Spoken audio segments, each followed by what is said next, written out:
어제 KBS 단독 보도 정말 충격적이었죠. 성관위에서 엑셀까지 보내서 조작을 지시했다라고 하는 증언이 나온 겁니다. 처음 합수본에서는 성관위 직원들이 숫자가 안 맞자, 투표율 숫자가 안 맞자 윗선에 보고하지 않은 상태에서 자기들끼리 숫자를 조작을 했다라고 하는 게 굉장히 충격적인 뉴스로 다가왔는데, 오늘 새로 드러난 사실은요, KBS 보도에 따르면 말단선에서 직원들끼리 상단에 보고 없이 조작을 한 것이 아니라 윗선에서 엑셀까지 만들어서 이렇게 저렇게 숫자를 맞춰라라고 하는 디렉션을 줬다라고 하는 거, 이 새로운 사실이 또 보도가 됐습니다. 결과적으로 조작만 한 것이 아니라 조직적으로 조작을 했다라고 하는 또 새로운 정황이 드러난 거죠. 성관위는 2020년부터 조작은 절대로 불가능하다라고 했습니다. 조작을 안 했다 뿐만 아니라 불가능하다라고 얘기했는데, 조작이 가능하고 조작을 실제로 했고 그것을 조직적으로 했다라고 하는 것까지 드러났기 때문에 이제 와서는 이 성관위에 대해서 해체 수준의 대개혁이 필요하다라고 하는 이 문제인식을 비껴갈 도리가 없어졌다라고 하는 거죠. 자, 어제 JTBC에서도 또 단독 보도가 나왔습니다. 2025년 대선, 2024년 총선, 2022년 지선까지 선관위의 자료를 모두 다 들여다볼 지금 준비를 하고 있다라고 하는 거죠. 합수본 차원에서도 이미 과거 선거 이력들까지 전부 수합을 해서, 이게 왜 중요하냐면 과거에도 똑같은 문제가 발생했는지를 일단 살펴야 되지 않겠습니까? 6.3 지방선거에만 이런 문제가 있었을 거라고 그 누구도 생각하지 않기 때문에 과거 사례 우리가 들여다보는 거 당연히 필요하고요.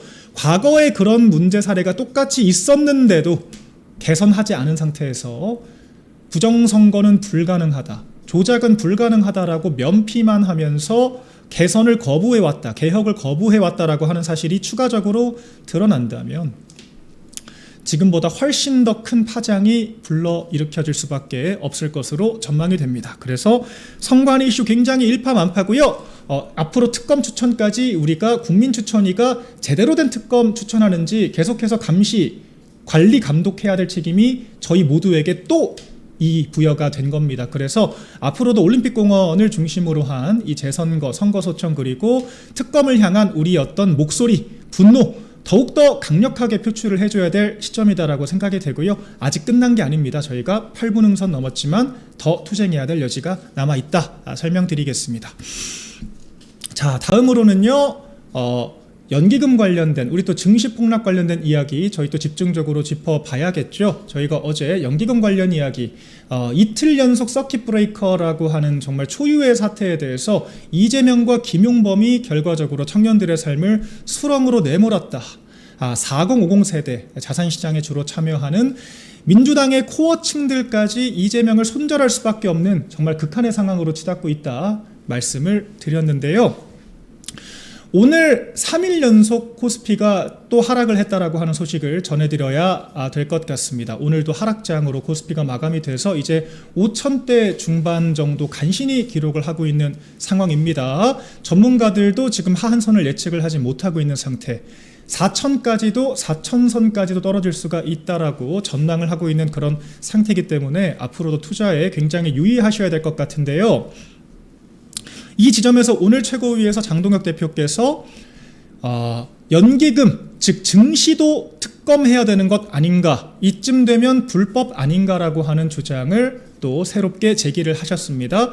저희 박민영 TV에서도 어제부터 연기금 특검 진작부터 필요하다라고 계속해서 말씀을 드렸죠. 이게 왜 지금 심각하냐, 국민연금 재단에서 이 코스피의 폭등으로 인해서 코스피가 9,000까지 치솟으면서 국민연금이 수익을 실현은 못했지만 평가 수익 자체가 늘어나게 됐고, 그것으로 우리 국민연금 고갈 연수가 6년 이상 늘어났다라고 하는 실적을 공개를 했습니다. 그런데 주식을 가지고 있다라고 하는 것이 수익이 실현된 것은 아니죠.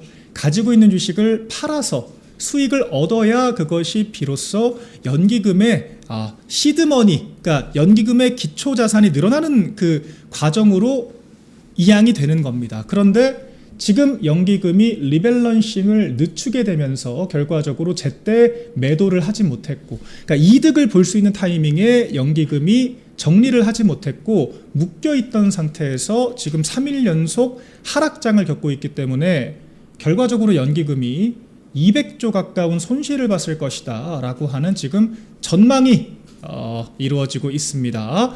연기금이 리밸런싱을 시도하지 않았다면 3일 동안 증시가 31% 이상, 30% 이상 폭락을 했기 때문에 연기금이 국내 증시에 투자하고 있는 비중을 비교를 해봤을 때는 기존에 300조를 이득을 봤다고 얘기를 했지만 95조 수준으로 쪼그라들었다. 즉 200조가 3주 사이에 증발을 했다는 겁니다.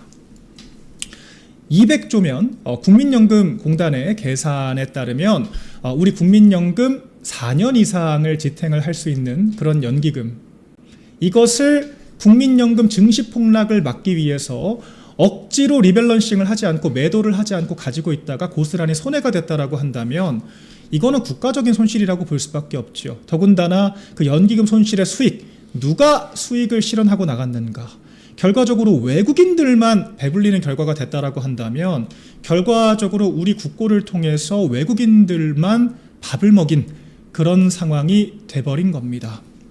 이에 대해서 왜 강제수사가 필요하냐? 일단 첫째, 대체 김용범 실장은 왜 ETF 레버리지 상품을 그토록 강하게 관철시키려고 하였는가? 이거 선거랑 관련된다라고 하는 게 굉장히 큰 문제가 될 수 있죠. 선거. 왜 이재명 청와대는 연기금까지 동원을 하고 그리고 무리한 레버리지 상품까지 도입을 하고 국민들께 빚내서 투자하는 것도 레버리지 일종이라고 얘기를 하고 이재명 본인도 부동산 팔아서 주식을 살 거라는 둥, 이런 식으로 훌리건 역할을 하면서 전 국민을 투기판에 이끌었는가. 결과적으로 이 지방선거를 앞두고 9,000피까지 끌어올린 이 코스피가 이재명의 지지율과 연동된다라고 하는 그 계산 때문 아닌가. 쉬운 말로 코스피 펌핑 시켜서 정청래가 얘기를 했던 것처럼 코스피로 돈 번 사람들 1번 찍어달라, 그 얘기하고 싶어서 무리하게 6월까지 코스피 부양한 거 아닌가라고 하는 의심이 있는 겁니다. 이것은 여러 정책과 제도들을 자의적으로 통제를 하고 연기금을 무리하게 동원을 하면서 집권 여당의 선거 승리를 위한 무리한 정책을 짠 것이기 때문에 이런 거야말로 국고 손실에 해당할 수가 있죠. 배임 등에 해당할 수가 있습니다. 국가 자산을 바탕으로 정부 여당의 이익을 타진하려고 했다. 이에 대해서 이런 이유가 아니라면 대체 뭐 때문에 그렇게 무리하게 코스피를 증폭시키기 위한 ETF 레버리지 상품 등을 개발을 해냈는지에 대해서 설명을 해야겠죠. 이에 대해서 우리가 필요하다면 강제수사를 해서라도 그 의사결정 구조를 다 살펴봐야 한다는 겁니다. 특히 이 중에서는요, 연기금이 굉장히 중요하죠. 연기금 리밸런싱을 왜 무리하게 늦췄는가?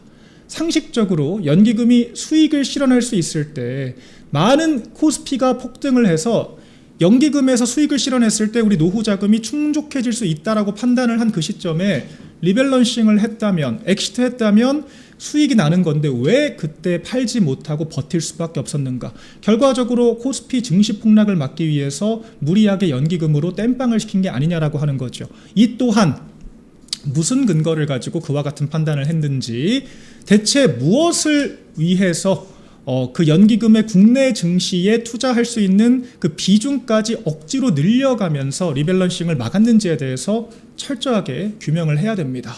정치적인 이익을 위해서 우리 국고에 대해서 크나큰 손실을 야기한 거라면 이것이야말로 강제수사 대상이고 처벌 대상이 될 수밖에 없다라고 하는 것이죠. 그렇기 때문에 특검이 필요하다는 거고요.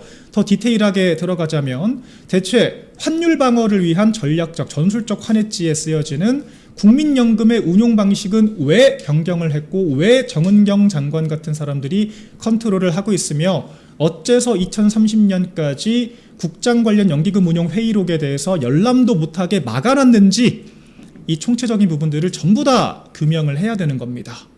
강제수사가 필요한 부분이다. 이런 부분들이 오히려 사실 지금 경중을 따지기도 애매할 정도로 선관 이슈, 안보 이슈, 경제 이슈가 굉장히 무겁습니다만 이건 정말 우리나라 이 국민들의 노후를 저당 잡고 장난질을 친 것이 될 수가 있기 때문에 심각하게 다뤄져야 한다 생각을 하고요. 오늘 장덕 대표께서 특검 필요성, 수사의 필요성까지 거론을 했기 때문에 앞으로 야당에서 이 부분을 집중적으로 조명을 해야 되지 않을까 생각을 합니다.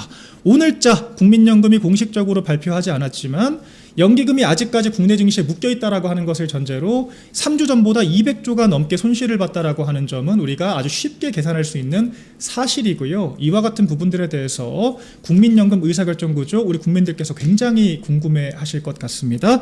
네, 증시 관련 소식들이요, 단순하게 개미들만 피해를 보는 것이 아니라 우리 국민 전체가 지금 정말 파탄에 빠질 수가 있는, 우리 국가 경제가 도탄에 빠질 수가 있는 이 망국적인 정책이다라고 하는 점 다시 한번 짚어봤습니다. 네, 저희 그리고 세 번째로는요, 민주당 요새 아주 숨가쁘게 나라를 말아먹고 있죠. 다음으로 또 짚어봐야 될 것은 기어이 이 보안수사권 폐지, 보안수사권 폐지, 완전 폐지를 기초로 한 이 형사소송법 개정안을 민주당이 어제 법사위에서 단독으로 통과를 시켰습니다. 국민의힘에서 법사위라도 가져와야 한다는 게 바로 이런 이유 때문이었죠. 제1야당이 의석이 적을 때, 우리가 본회의장에서 막을 수 없을 때 법사위에서라도 1차 거름망 역할을 충실히 하기 위해서 법사위라도 반드시 가져와야 한다라고 우리가 이야기를 했던 건데, 법사위에서 언제나 그랬듯이 민주당이 정말 물 흐르듯이 단독으로 또 형사소송법 개정안을 강행 처리를 했습니다. 자, 그런데 이 보안수사권 폐지 이 법안이 단순히 법사위를 넘었다라고 하는 것만 지금 문제가 아니라요, 그 내용에 이재명의 범죄를 지우기 위한 또 다른 꼼수들을 계속해서 추가를 하고 있다는 게 더 큰 문제가 되고 있습니다.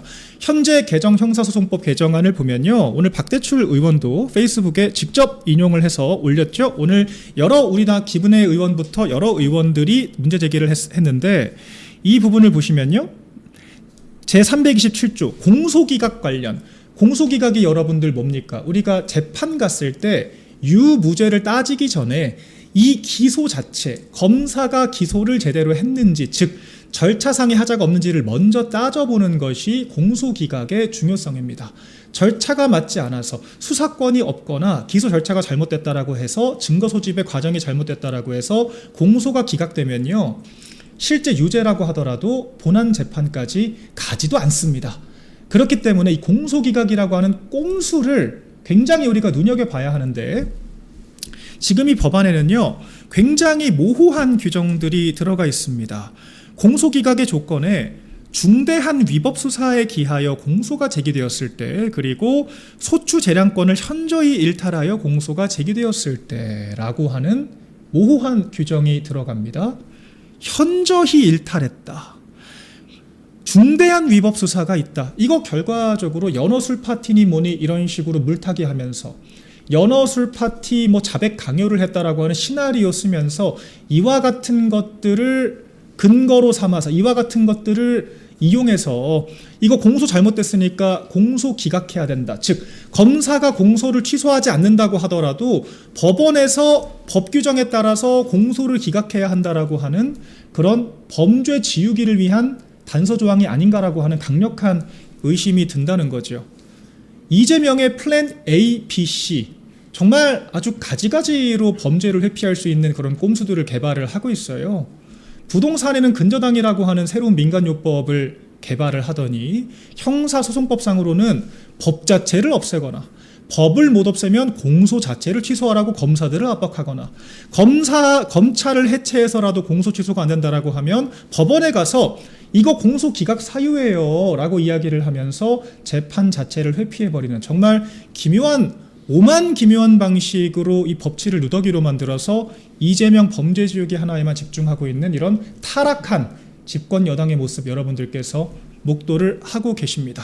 젊은 세대들이 무리하게 빚을 내서 삼전닉스에 레버리지 투자를 했는데, 레버리지 투자라고 하는 것은 내 원금까지도 상실할 수 있는 리스크를 짊어진다는 겁니다. 청산당할 수가 있다는 거죠. 내가 오늘 오르면 2배 수익을 얻을 수도 있지만 그 이상 떨어지게 된다면 원금마저 사라질 수가 있다라고 하는 겁니다. 오늘 여러 이 증시 관련된 커뮤니티들을 보면요, 아예 그냥 계좌 자체가 사라졌다라고 하는 이런 내용들 굉장히 많아요. 계좌 자체가 소멸을 해버렸다. 그러면서 참 저희가 입에 담기도 좀 어렵습니다만 극단적인 선택을 했다라고 하는 이런 여러 현재 참 재밌어요. 재밌다고 하기 좀 그런데 이게 참 공교롭죠. 정권에서 자살 관련된 보도 지침을 또 새로 만들고 규제를 강화한다라고 하는 이 시점과 정확히 맞물리면서 이런 사태가 벌어지고 있고, 보도가 되고 있지는 않지만 온라인 커뮤니티를 중심으로 지금 이와 같은 증시 파탄 때문에 극단적인 선택을 했다라고 하는 이 지인들 관련된 여러 사례들이 현재 보고가 되고 있습니다. 이게 현재 이재명 정권이 만들어낸 이 증시 도박판, 우리 코스피 자체를 카지노판으로 만든 이 후과다 말씀드릴 수 있겠고요. 그 피해를 특히나 빚내서 투자를 한 젊은 세대들이 고스란히 짊어지고 있다라고 하는 겁니다. 자, 그런데 이런 망국적인 상황에서 오늘 김용범 정책실장 또 무슨 이야기를 했냐? 여러분들 정말 화가 머리끝까지 나실 거예요. 코스피가 올랐을 때는요, 마치 정권의 공적인 것처럼 좌파 정권이 언제 그렇게 반도체 신경을 썼다고, 지금 중국이 가파르게 우리 반도체 시장을 따라잡고 있는데 오히려 52시간제 근로규제 하나 안 풀어줬던, 반도체 특례법 하나 안 만들어주고, 파운드리 팹리스 공장 만들어야 한다라고 했을 때 제대로 된 인허가 한번 속도감 있게 내준 적이 없는 좌파 정권이 공치사를 했던 것도 황당한데 떨어지니까 뭐라고 합니까? 우리가 언제 투자를 하라고 했냐? 이재명의 표현, 주식 투자는 본인이 알아서 잘해야 한다, 아무도 책임져 주지 않는다 라고 이야기를 합니다. 김용범 실장은 오늘 한 발 더 나가서요, 이거는 우리나라 증시만 그런 게 아니라 개인 투자자들의 역동성 때문이다. 개인 투자자들이, 그러니까 쉽게 말해서 개인 투자자들이 단타에 이득 보려고 무리하게 들어오니까 오락가락하는 거지 우리 잘못 아니야, 이 얘기를 하고 있습니다. 여러분들 이게 납득이 되십니까? 증시가 오를 때는 이재명 덕분이다. 반도체 관련해서 아무것도 기여한 거 없는 좌파 정권이 그 공적을 홀라당 다 얻어먹으려고 하고, 심지어는 본인들이 마치 선심 쓰듯이 호남의 반도체 클러스터까지 만들겠다라고 하더니 증시가 폭락하니까 국민들이 역동성에 베팅을 해서 그렇다? 자, 지금까지 이재명이 했던 얘기들, 주식으로 국민이 생활비 벌 수 있게 하겠다, 배당 촉진제 만들겠다, 2025년 6월에 이런 얘기 했고요. 2026년 2월 청와대 이 대통령 분당 아파트 팔아서 ETF 금융투자하는 게 더 이득이라고 생각한다, 이렇게까지 이야기를 하면서 대통령도 집 팔아서 투자한다라고 이런 투기판 분위기 만들었던 게 이재명 본인 아니었습니까? 김용범 정책실장도 계속해서 이와 같은 분위기 만들고 ETF 레버리지 상품 적극적으로 추진하면서 이런 파탄 만든 데 가장 큰 책임 있는 거 아닙니까? 그런데 이제 와서 국민들 때문이라고요? 정말 황당하기 이를 데 없죠. 윤석열 정권과 비교하면 그 결과가 더더욱 참혹합니다. 제가 요새요, 좌파 기자들 만나면 정말 우스갯소리로 이런 얘기합니다. 김건희 여사 디올백 얘기할 때가 나라가 호사였죠. 나라에 근심 걱정이 없으니까 영부인 사생활이나 캐면서 몰카 범죄나 이야기하면서 찍고 뜯을 때가 나라는 잘 될 때였죠 라고 제가 비꼬듯이 이야기를 합니다. 여러분 실제로 그렇지 않습니까? 좌파 정권이 들어오면요, 우리가 지금 저 이재명 해외 외유성 순방 다니는 거 지적할 겨를도 없습니다. 나라가 총체적으로 망가지고 있기 때문에 그런 사사로운 가십성 이슈들 거론할 트래픽조차 남아나질 않아요. 윤석열 정권 때는 어땠습니까?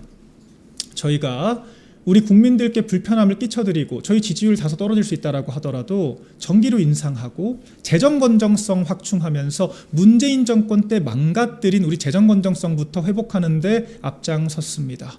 예산 최대한 확충하면서 약자 복지에 힘썼고요. 우리가 그 대한민국 헌정사 최초로 GDP 대비 국가부채 비율이 줄어든 그 시기가 바로 윤석열 정권 시점이었습니다. 그때 S&P, IMF 같은 모든 이런 해외 경제기관들이 윤석열 정권의 경제정책 기조를 극찬을 했지만 그 당시 좌파들은 왜 돈을 안 뿌리냐, 건전재정도 선동이다라고 이야기를 하면서 말 같지도 않은 이야기들을 쏟아냈죠. 그때 우리 경제, 부동산, 증시 모두 굉장히 안정적이었습니다.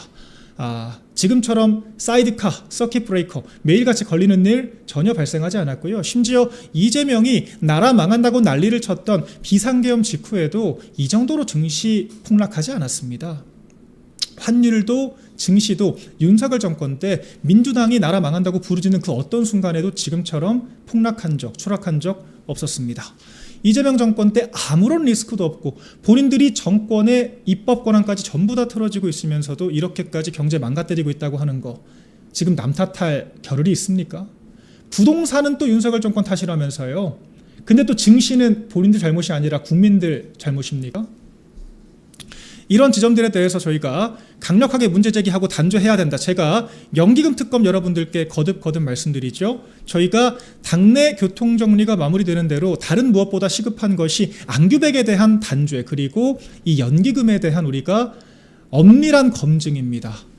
여러분 국고손실죄는요. 최대 형량 무기징역에 해당할 수 있는 중범죄입니다. 더군다나 지금 연기금이라고 하는 것은 몇백억 국고손실죄로도 몇억 원 단위에서 우리가 가중처벌하는 사유를 명시를 하는데 지금 연기금은요 몇백억 몇천억 단위가 아니라 몇백조 천조 이상의 단위를 다루는 것이 우리 연기금 노후자금에 대한 문제입니다. 우리 국민들의 노후자금을 어떤 식으로 운용을 하고 있기에 열람 자체까지 막아놓고 있는 것인가 철저하게 규명을 해야 되고요. 책임자들에 대한 엄중한 문책이 필요하다 생각을 합니다. 우리가 정권 바뀌기 전에라도 반드시 추진해야 될 지상과제다 생각을 하고요. 자, 이재명 정권이 오늘 증시 사태 때문에 여권 내에서조차 쉬운 말로 개딸들조차 이재명을 버리고 있다라고 하는 것도 저희가 유심히 지켜봐야겠죠. 여러분 클리앙이라고 하는 극좌 커뮤니티 잘 아실 겁니다. 이재명과 이 과거 구친노 세력들에 대해서 사실상 거의 무지성적인 지지를 보여주는 그런 커뮤니티인데 오늘 이런 커뮤니티에서조차도 저는 깜짝 놀랐어요. 거의 저희 이제 국민의힘 지지해 주시는 분들 정도로 강도 높은 비판이 이어지고 있다라고 하는 거죠.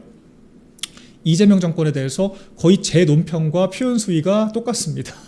존재 자체가 국가 재난급이다. 네, 존재 자체가 내란이다 라고 하는 이런 표현들 등장하는데 통상 이러면 댓글 등을 통해서 제지가 되거나 신고를 받을 텐데 댓글 반응들도 대다수가 호응일색입니다.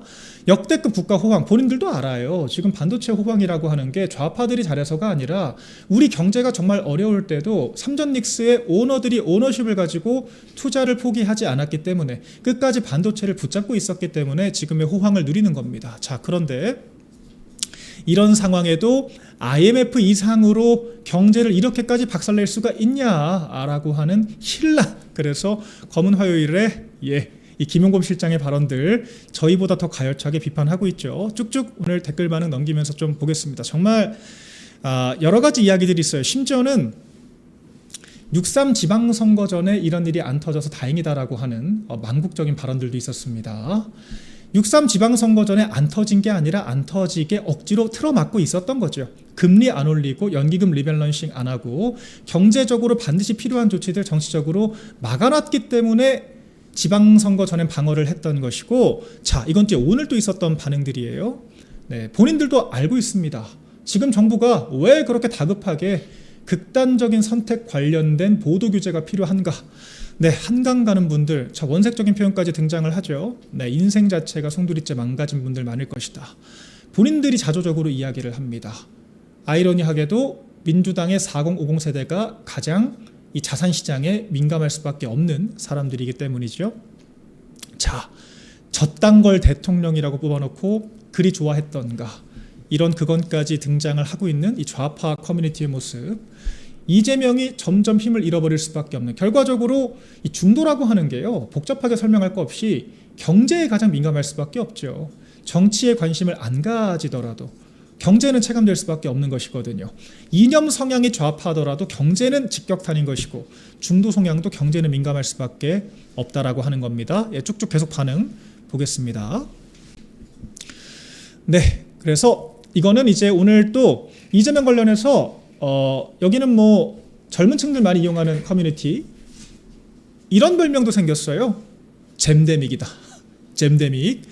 무슨 뜻인가 하니 팬데믹 이재명의 합성어다라고 하는 거죠. 이재명 플러스 팬데믹. 이재명의 존재 자체가 거의 재난급 아니냐라고 하는 신조어죠. 그래서 과거 코로나, 전쟁 어떤 리먼 사태 뭐가 벌어져도 이틀 연속 서킷 브레이커라고 하는 사태가 없었는데 이재명의 존재 자체 그저 지금 한가롭게 순방가 있을 뿐인데 브라질 룰라 만나서 지금 미국이 가장 강력하게 견제하고 있는 브라질 수장 만나서 같이 하하호호 이재명은 떠들었을 뿐인데 그 자체가 거의 국가 재난급의 지금 결과로 불어닥치고 있다라고 하는 이런 이야기들 지금 계속해서 인용이 되고 있습니다.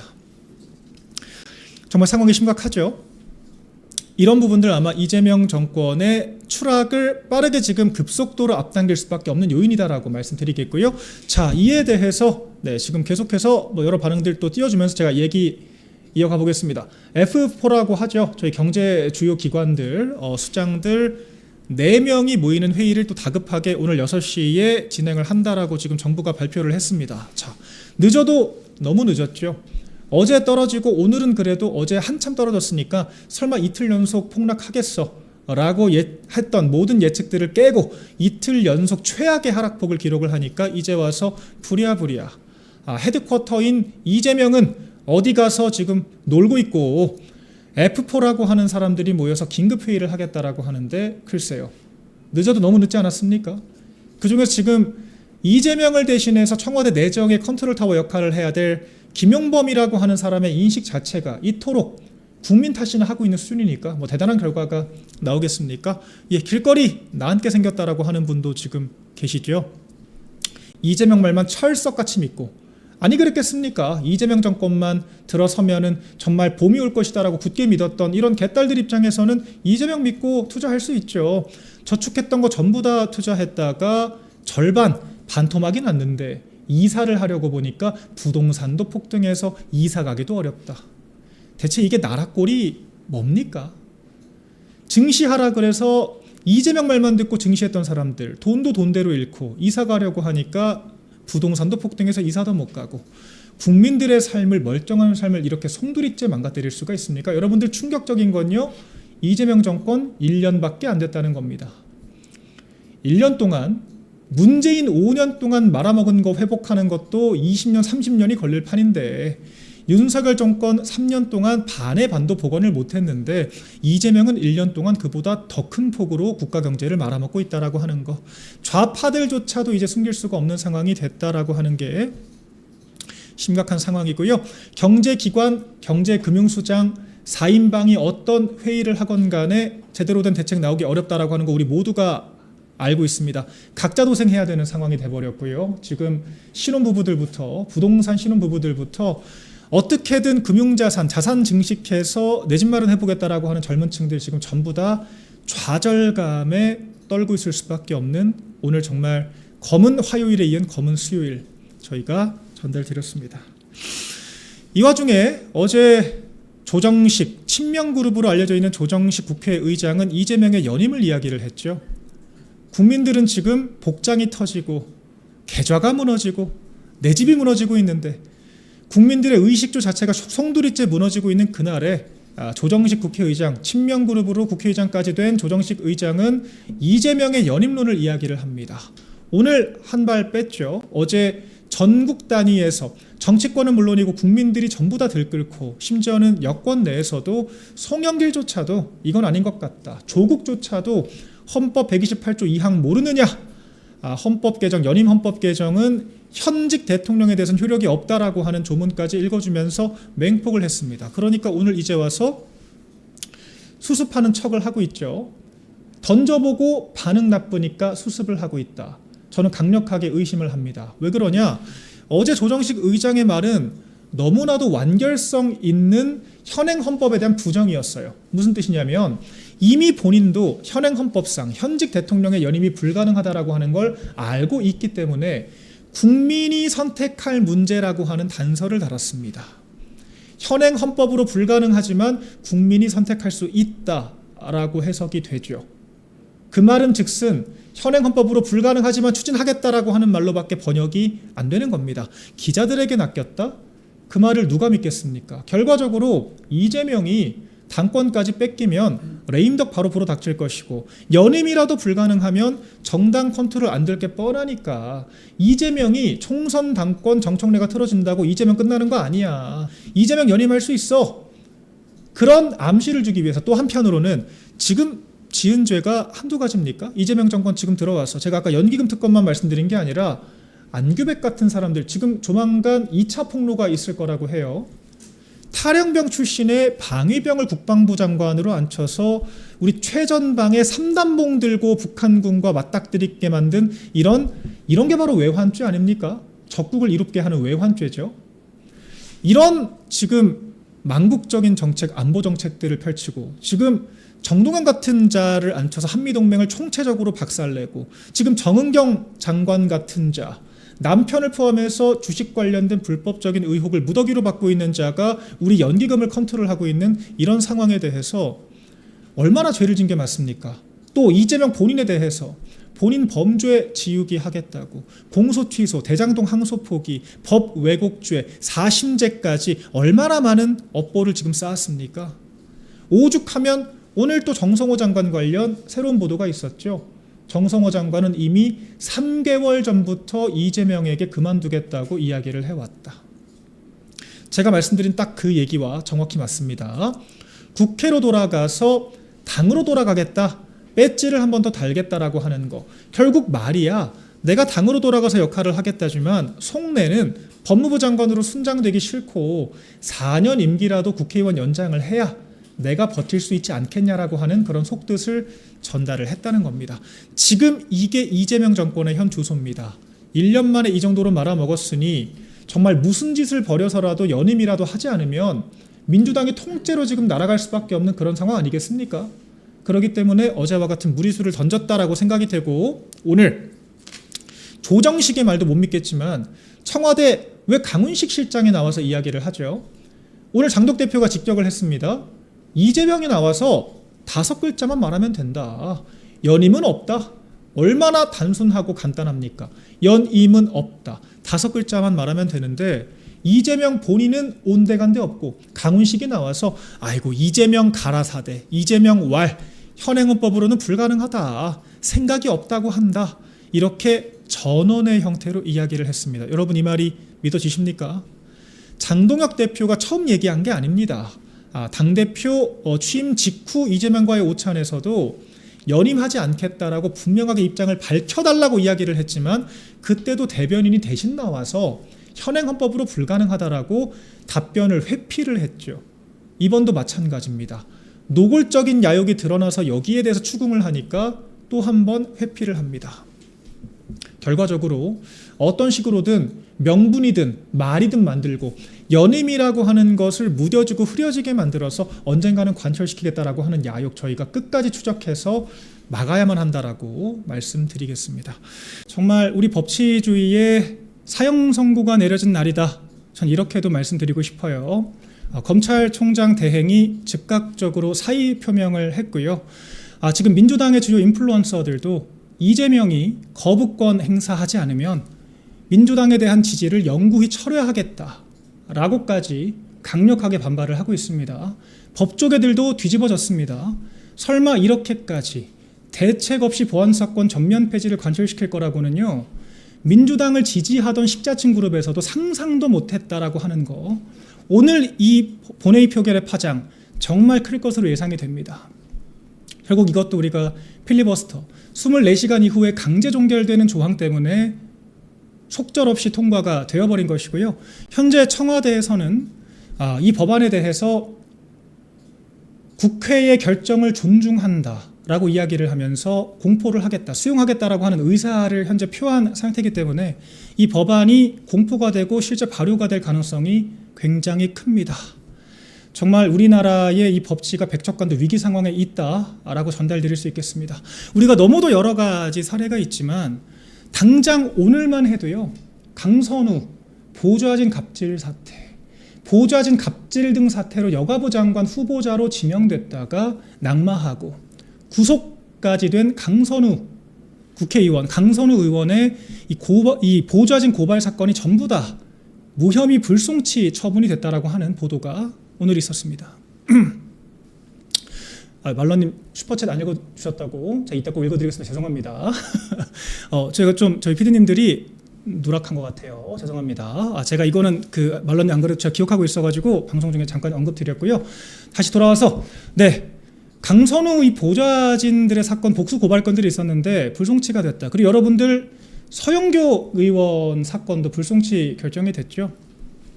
서영교 그 정치자금법 위반 매일신문에서 돈봉투 5만 원건이 몇 차례나 오고 가는 그런 장면들이 영상에 생생하게 남아 있음에도 불구하고 2005년 정치자금법 판례까지 끄집어내서 마치 무혐의 논리를 만들어주는 것처럼 경찰이 면죄부를 줬습니다. 그리고 이미 현행법상으로도 고발인 사건에 대해서는 이의 신청 자체도 불가능하기 때문에 경찰이 무혐의 불송치 결정을 하게 되면 검찰이 보완 수사조차도 요구할 수가 없습니다. 아예 종결이 됐어요. 강선우 사건도 고발 사건이기 때문에 그대로 종결이 될 겁니다. 영원히 우리가 처벌할 수 없는 상황이 됐다라고 하는 거예요. 자, 이런 여당 출신 정치인들에 대해서 경찰이 범죄를 묻어주는 이런 사태뿐만 아니라 우리 장중기 사건, 이 광주에서 벌어진 이 참혹한 이 여중생에 대한 강간살인 사건을 특수 은폐하려고 했던 이 경찰 내치부, 이 영화 이끼에서나 봤을 법한 이 권력형 범죄 은폐 사건들까지 앞으로는 검찰의 보안 사건 사라질 것이기 때문에 수면 밖으로 드러날 수조차 없는 사태가 될 것이고요. 우리 부산의 이 돌려차기 사건, 사실상 강간미수의 살인미수, 살인죄까지 적용을 해야 될 이 사건에 대해서 단순 폭행, 그저 기소유예 혹은 집행유예로 풀려날 뻔했던 이 사건, 검찰이 보안 수사건으로 바로잡았다라고 하는 이런 소식까지 근저에 있었음에도 불구하고 기어이 민주당이 이런 망국적인 결단을 한 겁니다. 그리고 민주당은 이야기를 합니다. 일단 해보고 나서 잘못되면 그때 고치면 된다. 정말 경악스러운 인식이 아닐 수가 없죠. 민주당이 얼마나 수권 능력이 없고 무책임하게 짝이 없는 정당인가 잘 보여주고 있는 이야기입니다. 이게 지금 김용민 같은 이 무도한 일부 국회의원들만 이런 얘기를 하는 게 아니에요.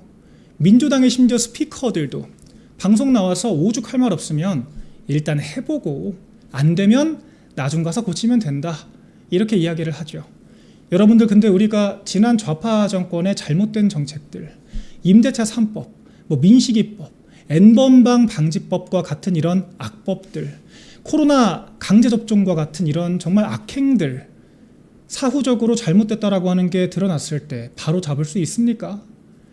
급격한 최저임금 인상으로 자영업자들이 몰락하고 빚더미에 앉아서 우리 경제가 망가졌는데, 연기금을 잘못 운영해서 수백조가 증발을 했는데 나중 가서 바로잡을 수 있습니까?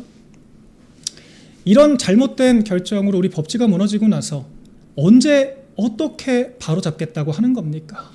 그 사이 벌어진 부작용과 불의에 대해서는 누가 바로잡을 겁니까? 이미 강선우나 서영교 같은 사람들 무혐의 처분 나버렸는데 지금 이 순간에도 발생하고 있는 이 불의들은 누가 바로잡을 겁니까? 그리고요, 여러분 지금 참 100번 말해도 저희가 모자란 애초에 지금 검찰 시스템이 왜 생겼습니까?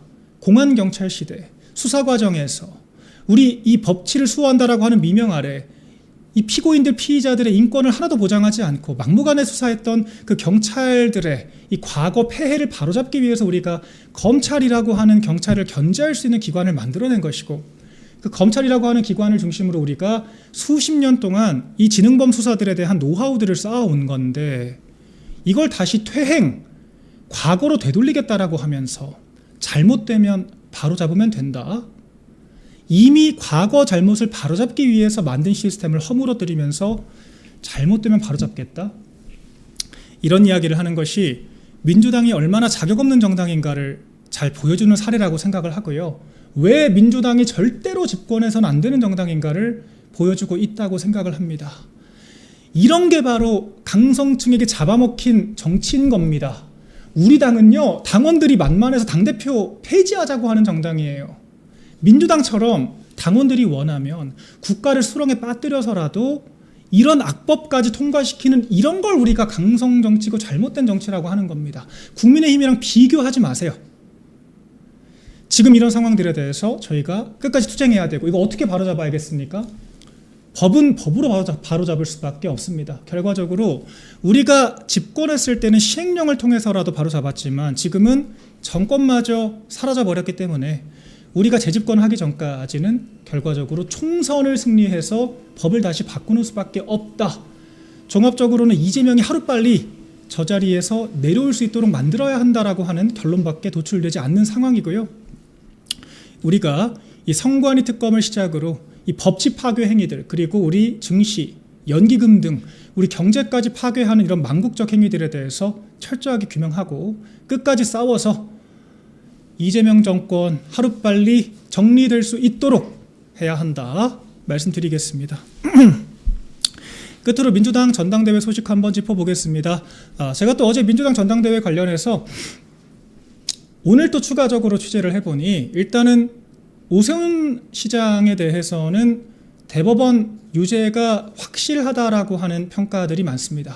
우리 입장에서는 굉장히 유감스러운 상황입니다만 오세훈 시장 재판 결과에 대해서는요, 이 판결문에 대해서 법조 기자들, 법조인들, 그리고 여야 정치권 할 것 없이 판결문이 너무 촘촘하다라고 하는 의견이 지금 중론인 것 같습니다. 그래서 현재 친명 그룹들은 설령 정청래가 당대표가 된다고 하더라도 내년에 오세훈 시장이 거리가 되면 보궐선거가 열릴 것이고 그 선거에서 국민의힘이 이기게 된다면 이 말을 바꾸면 친명 그룹들이 공천권 뺏기게 되면 국민의힘을 이기게 만들어서라도 서울시장 패배 책임을 뒤집어 씌워서 정청래를 끌어내리겠다라고 하는 이야기까지 현재 나오고 있다.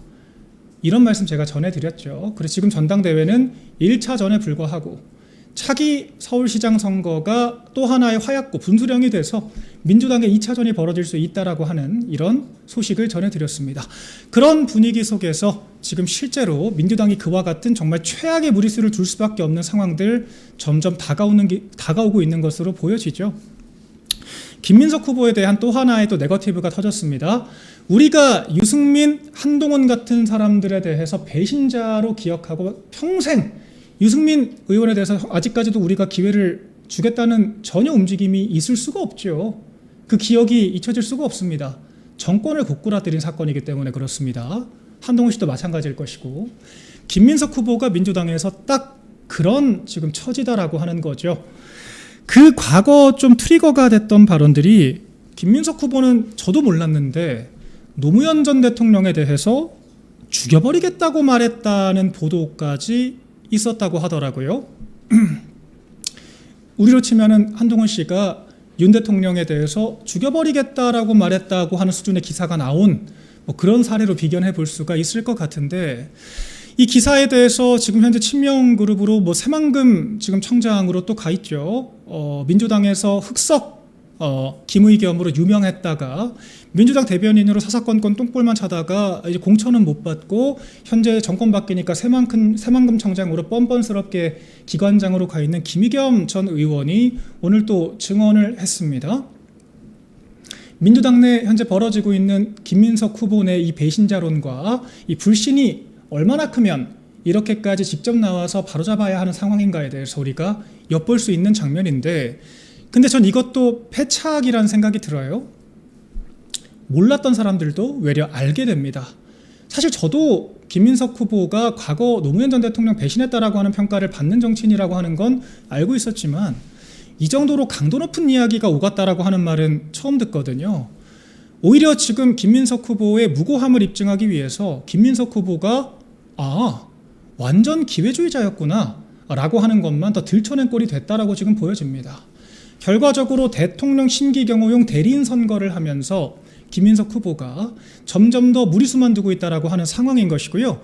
이 기사를 보면 더 많은 것들이 오버랩 되지 않겠습니까? 그러고 보니까 김민석 후보가 10년 넘게 야인으로 지냈던 것이 이때 배신자였기 때문이었구나. 이재명 정권 와서도 이재명이 대선지고 지선지니까 이재명 책임이다라고 남 탓하다가 이재명한테 붙어서 수석 최고도 되고 총리까지 됐는데 김어준 방송 또 나가네? 이번엔 또 배신 못할까? 라고 하는 물음표가 뜨기 시작했다는 거예요. 그렇기 때문에 정청래가 반명이고 김민석이 친명이라고 하는 프레임을 가져가야 되는데 오히려 더 배신의 역사가 깊다라고 하는 사실만 드러나 버렸습니다. 이런 상황으로 현재 치닫고 있고요. 김민석 후보 또 이에 질세라 또 무리수를 또 두고 있죠. 정청래 후보를 향해서 뭐 내란 세력에게 지지율이 뒤집혀서 쪽팔린다, 조바심이 드러나는 발언들입니다. 굉장히 뭐 우리 입장에서는 뭐 내란 세력이란 표현을 빼고는 일단 장덕 대표가 잘하고 있기 때문에 지지율 앞서가고 있는 거에 대한 평가를 해주는 거는 뭐 다행스러운 일이죠. 그런데 이걸 정청래 탓을 하는 게 맞습니까? 지금 여러 지지율 지표를 보더라도 우리도 알아요. 이재명은 떨어지고 민주당은 오르는 거. 민주당은 전당대회 컨벤션 때문에 어제 나온 MBS에서도 민주당 지지율은 올랐습니다. 소폭. 근데 이재명의 지지율은 2주 전보다 3%포인트가 떨어졌죠. 50% 초반대, 취임 후 최저치를 기록을 했습니다. 아니 그럼 민주당 지금 관계자들도 민주당을 지지하더라도 이재명은 잘못하고 있다라고 인식을 하고 있다는 건데 지금 지지율 떨어진 거를 정청래 후보 탓하면 설득력이 있을까요? 그러니까 지금 굉장히 선거 캠페인이 잘못 돌아가고 있다라고 하는 걸 인지할 때가 됐다라고 보여지는데 점점 더 정청래 쪽으로 동정론, 야 이재명도 정청래 탓하고 이재명 대리인으로 나온 김민석도 정청래 탓을 하는구나. 지금 공소 취소, 부동산 그리고 이런 증시 폭망 등으로 대표되는 정책 실패들, 김민석이 당장 총리였는데 지난달까지 총리였던 사람이 유체이탈 화법 구사하면서 당의 책임 전가하고 있구나, 이런 생각하시지 않겠습니까? 지금 굉장히 실패한 그런 캠페인을 펼치고 있다, 그런 생각이 들고요. 이런 모습들 때문에 정청래 후보가 기득권을 틀어주게 되고 더 주도권을 틀어주게 되고 정말 정청래가 당대표가 되면 이에 친명 그룹들이 공천투쟁의 연장선에서 차기 서울시장 선거에서 낙선운동을 벌이는 사태까지 치달을 수 있지 않을까, 이런 전망을 조심스럽게 던져봅니다. 또 제가 우리 국민의힘의 분위기가 하루가 다르게 급변하고 있어요. 제가 또 여러 언론인들과도 늘상 소통을 하고 있고 여러 정보 교류를 하고 있는데 저희 지금 또 썸네일에 우리가 달아놓은 것처럼 언론사들 기류도 하루가 다르게 달라지고 있습니다. 뭐 제가 특정 매체를 언급하진 않을 것인데 복수의 매체 기자들이 데스크 분위기가 조금 변하고 있다라는 이야기를 저한테 해주시더라고요. 정확히는 데스크에서 갑자기 저희한테는 새삼스러운 일인데 장동혁 쪽이 생각보다 힘이 센 거 아닌가? 장동혁 쪽이 생각보다 좀 세력이 있어 보이는데? 이런 이야기를 하면서 이제는 좀 비례적으로 실어줘야 되는 거 아닌가라고 하는 이야기. 이제는 좀 올림픽공원 중심으로 한 동정을 조금 더 기사에 많이 담아야 하는 거 아니냐는 이야기가 이제야 솔솔 나오고 있다라고 합니다. 우리 시청자 여러분들 보시기에는 좀 새삼스러운 이야기죠. 재래식 미디어들이 얼마나 참 시대에 뒤떨어져 있고 정보가 뒤떨어져 있는지 적나라하게 지금 보여주는 분위기들인데요. 그럼에도 불구하고 우리가 또 필요하다면 재집권을 위해서 같이 갈 수 있는 매체들은 같이 가야겠죠. 그래서 이제 조금씩은 장동혁 당대표 중심으로, 여러분 아마 지금 직접 느끼고 계실 거예요. 재래식 미디어들 요새 보도 양태들을 보면요, 과거처럼 대놓고 지도부를 억까하는 그런 기사들은 많이 줄어들었습니다. 그리고 한동훈에 대해서도 막 무작정 정말 낯뜨거운 미화를 했던 그런 기사들이 점점 줄어들면서 보도량이 좀 비례가 되고 있죠. 그리고 어제 올림픽공원에도요, 많은 언론인들이 또 직접 찾았습니다. 찾아서 이 지도부와 의원들의 동정에 대해서 취재를 했고, 우리 또 최수진 의원이 또 주관을 했던 우리 올림픽공원 청년들 직접 목소리를 듣는 간담회들도 큰 역할을 했던 것 같아요.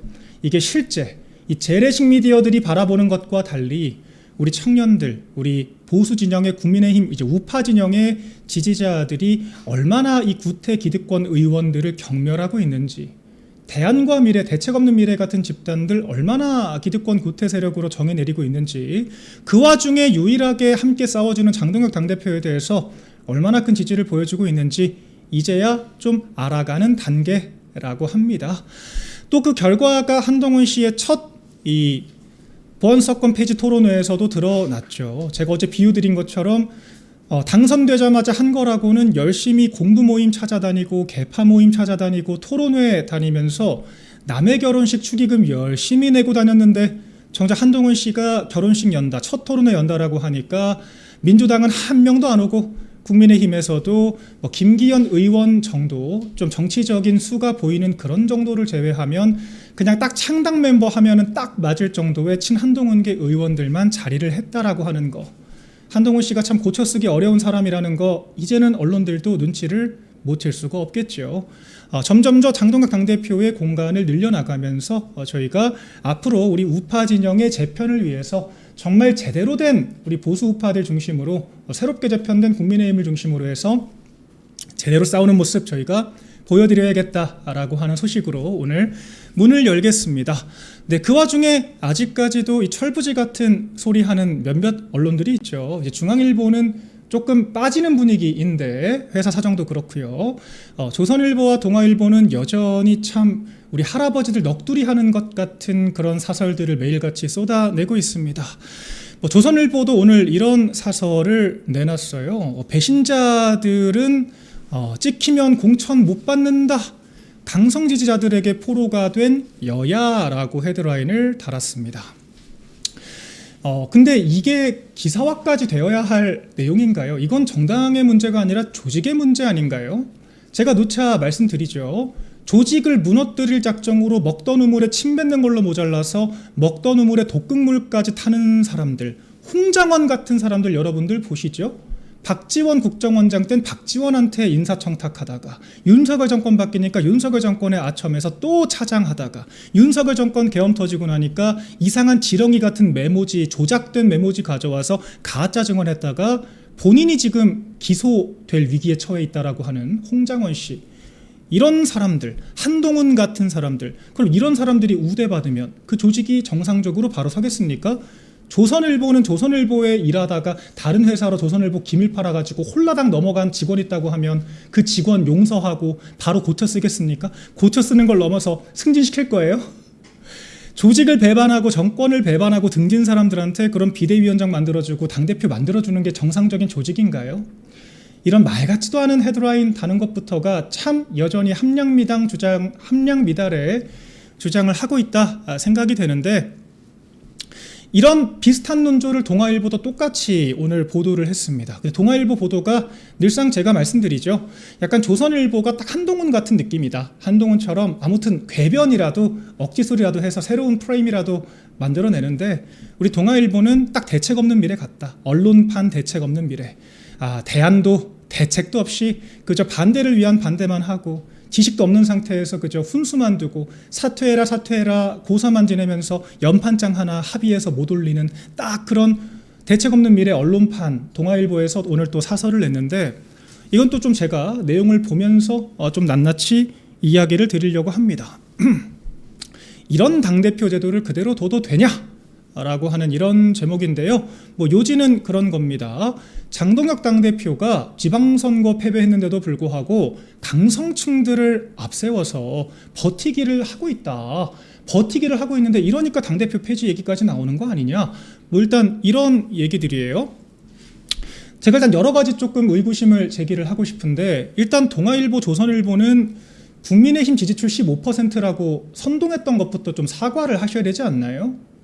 지방선거를 패배했다라고 이야기하기 전에 조선일보, 동아일보 앞장서서 NBS 지지율 15% 나왔다 그러면서 국민의힘이 15대 2로 대패할 거라고 선동했던 거 이거부터 사과를 하고 나서 패배가 어쩌고 해야 앞뒤가 맞지 않습니까? 조선일보, 동아일보가 15대 2 한다고 했는데 장동 당대표께서 4개를 가져왔어요. 서울 포함해서. 그렇다 그러면 우리가 정말 열악한 환경에서 선방을 했다라고 인정을 하든가 여론조사 틀렸다고 인정을 하든가 아니면은 여론조사는 맞았는데 우리가 거짓말했다라고 인정을 하든가 그지 않습니까?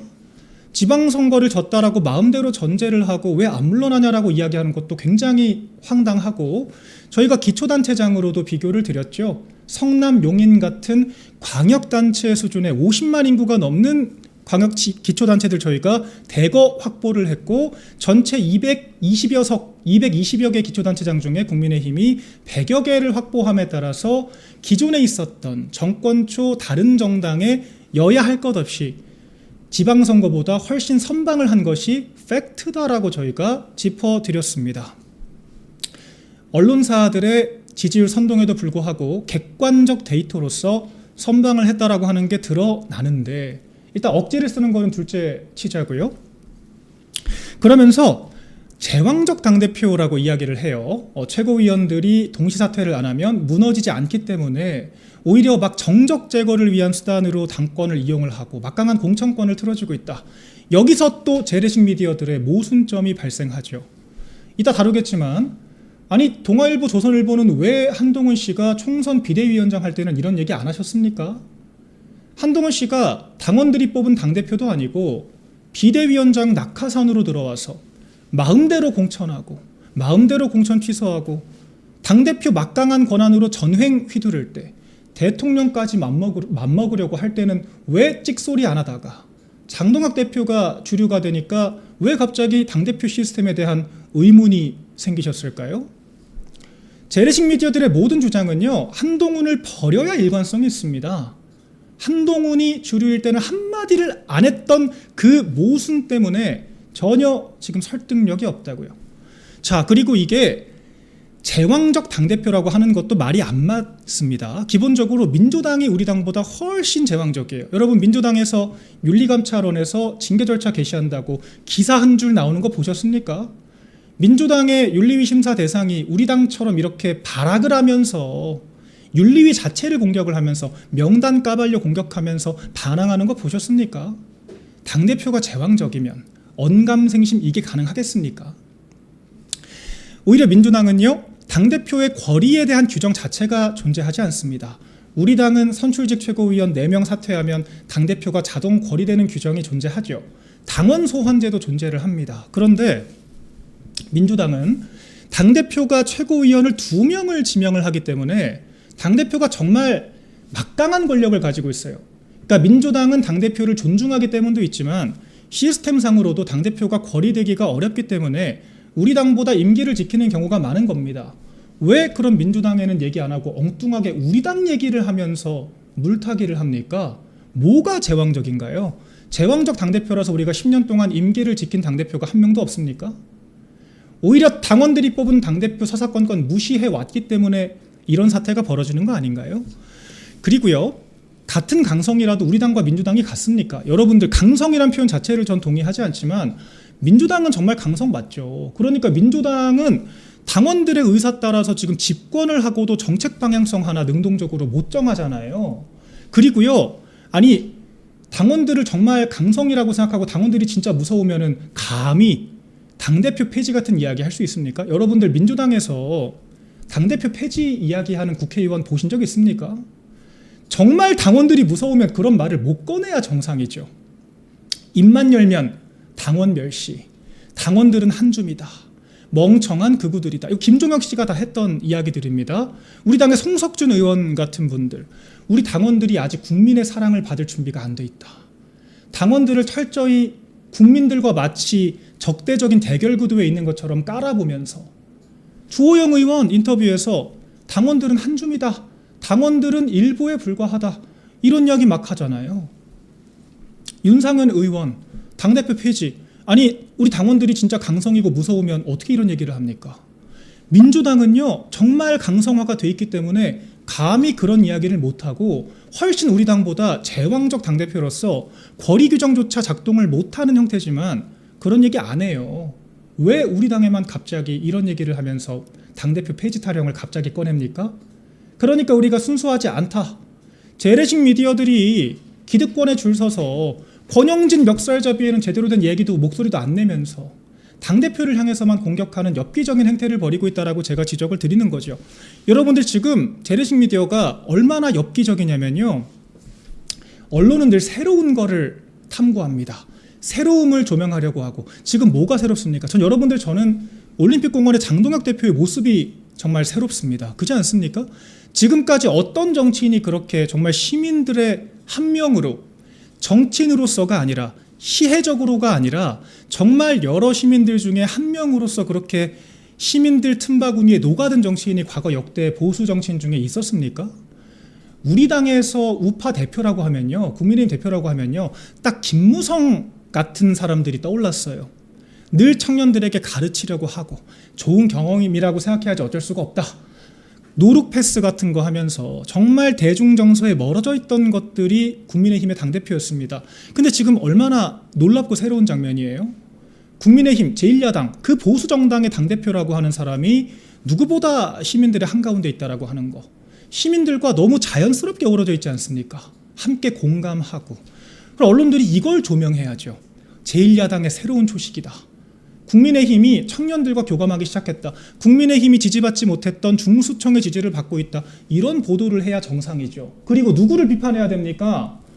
이 선관위 사태가 일파만파 커지는 와중에 원내대표 멱살이나 잡고 있는 권영진 같은 사람들 구태 기득권이라고 비판을 해야 그게 언론 아닌가요? 언론인분들 반박할 말 있습니까? 언론이 뭡니까? 기성세대 기득권의 것들을 비판하고 새로움을 조명하고 새로운 것들을 국민들께 전해야 언론이잖아요. 근데 우리 언론들은요, 정치 30년도 넘게 한 오세훈 시장을 소장파 대장인 것처럼 얘기를 하면서 30대 당직자 나가라고 얘기를 하고요. 그리고 저 중진급들, 우리 진짜 고1대로 고인 원로분들 모셔와가지고 1.5선 당대표 물러나게 해야 된다. 그런 이야기 하고 있습니다. 원내대표 멱살 잡고 에어컨 바람 쌩쌩 쐬면서 공부 모임, 소장파 모임, 자기들끼리 개파 모임하고 토론회 왔다 갔다 하면서 기득권 정치하는 국회의원들 소장파라고 포장을 하면서 국민들과 함께 소통하는 공감하는 당대표를 공격을 하고 있다고요. 이게 지금 재래식 미디어들의 현실입니다. 그러니까 재래식 미디어들이 진실을 보도하지 않고 제대로 된 정보를 취재해서 전달하지 않고 기득권 중에 한 명이 돼서 플레이어로 뛰고 있다라고 하는 비판을 피하기가 어려운 겁니다. 이런 기사를 쓰고 싶었다면 한동훈 때서 써야죠. 한동훈이 공천권 가지고 막장짓거리 할 때 썼어야죠. 이런 시대 변화를 못 읽고 있다면 더 심각한 문제입니다. 이건 정말 신문의 종말이 아니라 언론의 종말이다. 이렇게 우리 당원 지지자들의 마음을 모를 수가 있는가? 어떻게 그러면서 언론을 참칭할 수가 있습니까? 이런 생각이 들고요. 또 우리 김준일 기자 좀 공부를 좀 더 하세요. 이미 정점식 원내대표께서 무슨 정당 보조금 얘기를 한번 하셨죠. 정당 보조금 받는 정당이니까 우리가 당비로만 운영되는 게 아니니까 당심보다 민심을 늘려야 돼요 라고 얘기를 했다가 제가 그때도 계속 설명을 드렸잖아요. 아예 정당 보조금이라고 하는 것은 정당이 국민들께 매력적인 후보들을 내놓고 선택을 받으면 얼마나 많은 선택을 받았는지에 따라서 입법활동, 정당활동을 보조하기 위해서 주는 돈이지, 우리가 돈 주니까 말 잘 들어, 그런 관치용 지원금이 아니라고 제가 말씀을 드렸습니다. 그런 식의 논리라면요, 정부한테 감세 혜택 받거나 정부 지원금 받거나 보조금 받는 기업들, 시민단체들 전부 다 국가 앞에 조아려야 돼요. 지금 조선일보, 동아일보가 하는 것처럼 정부 광고 받으니까 권력에 대한 견제는 안 하면서 야당 대표만 잡돌이 해야 된다고요. 그게 정의롭고 그게 맞는 방향입니까? 그게 맞는 정당인가요? 국가가 보조금 주니까 당원들 무시하고 실체도 없는 여론조사에 보여지는 민심을 쫓아야 한다? 누가 이런 식으로 정당 정치를 가르쳤습니까 대체? 요새 기자들은 정치 기본도 공부 안 하고 기자합니까? 정말 처참한 인식이다 이렇게 말씀드리고요. 정당 보조금을 빌미로 정당을 관치하려고 하는 이런 반헌법적인 작태, 정당의 자유라고 하는 헌법상의 가치를 스스로 무너뜨리려고 하는 작태에 대해서 좀 돌아보셨으면 좋겠습니다. 그리고 그 말이 100번 1000번 맞다고 하더라도 그런 말씀 하실 거였으면 왜 한동훈 때 안 했냐고요. 한동훈 때는 왜 안 했습니까? 그러니까 앞뒤가 하나도 안 맞는다 소리를 듣는 거죠. 네, 지금 일부 재래식 미디어들을 제외하면은 여러 분위기들이 바뀌고 있지만 여전히 이렇게 철없는 소리, 철만 없으면 다행인데 무지한 소리로 정말 혹세무민하는, 아직까지 관성적으로 신문 소비하는 소수의 사람들에게 혹세무민하기 위해서 여러 논리들을 지어내는 이런 처참한 논평, 처참한 사설 저희가 한 번 더 논평을 해봤습니다.